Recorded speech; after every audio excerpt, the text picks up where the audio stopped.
Good morning, church. Good morning. My name is Dave Abbott. I serve as the Director of Stewardship at the United Methodist Foundation. I hang around with somewhat reputable characters as a drummer that you might know fairly well, George. And I'm here by the invitation of your leadership to come and to be the in-between, the pastor between Mark and Sue. Despite what rumors you may have heard, I do not have an affinity for South Portland. I went to Morse in Bath. I would never live in South Portland.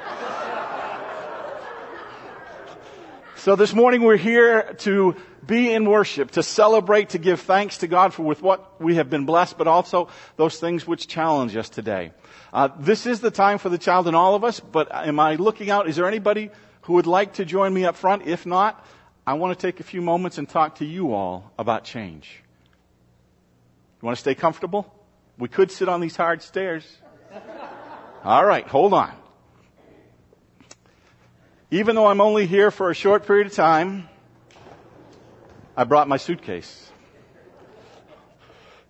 Because I wanted to talk about change, about signs of change. Bright green, bright blue Post-its will be a sign of change for Sue's husband. Chocolate, lots of good chocolate, will be a sign of change for Sue.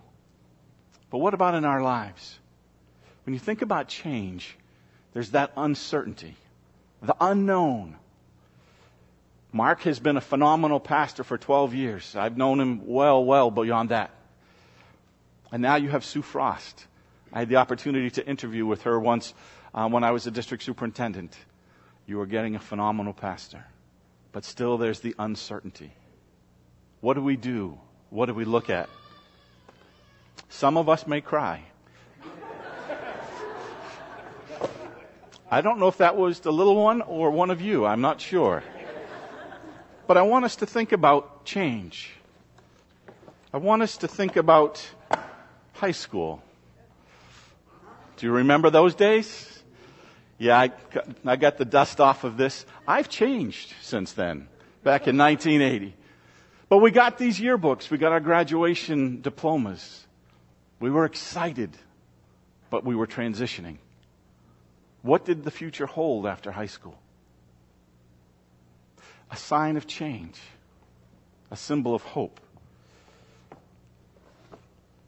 I served in the Belfast United Methodist Church for 14 years. We had an amazing time. A lot of fun, a lot of challenge. We had the opportunity to build a new facility, but more importantly, we were a small part of growing God's kingdom in that part of the world. When I left, a gentleman who has great hands with wood gave me this piece right here, and it says, when you touch this old oak from a Belfast United Methodist pew, may you remember those lives you touched when you were with us. When we think about moving from church to church, how many of you were born in this church or started attending this church as an infant? Well, there's a few. More. How many of you have moved here in your lifetime? For you, was this the first church you attended, or was it just one of many? Each time you walk into a church, there's a change. Who is the person who will be bringing the message? Will they have a great music group, or will it be the broken down organ playing or trying to play? Will I find anybody that I like? Change happens. And in our world today, change is happening in ways that are enriching us in unbelievable ways. We have our two grandsons with us today, this weekend. And so we introduced them to a New England tradition, 4.5 and 2.5. We went yard sailing yesterday. My grandson was up before I left today, and he had his truck and stuff, and he said, we bought a bunch of trucks because they're getting older, and he said, Grandpa, can I take this home from when what did we do yesterday? And I said, we went yard sailing. But we picked up a book that says my number book in English and in Spanish. For some people, that's a very scary transition. But there's also a richness about it.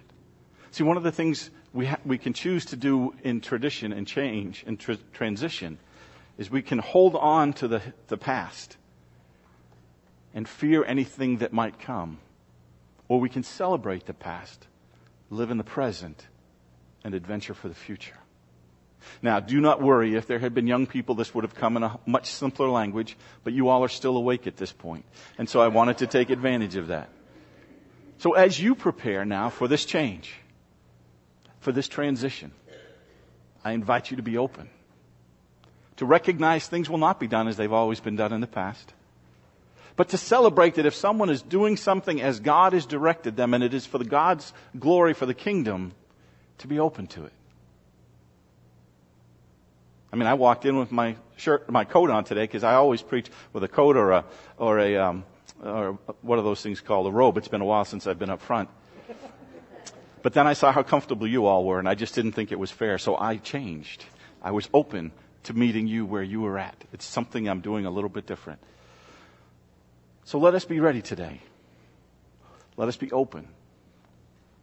Let us give thanks for what was, what is, and get really excited about what is to be. Amen.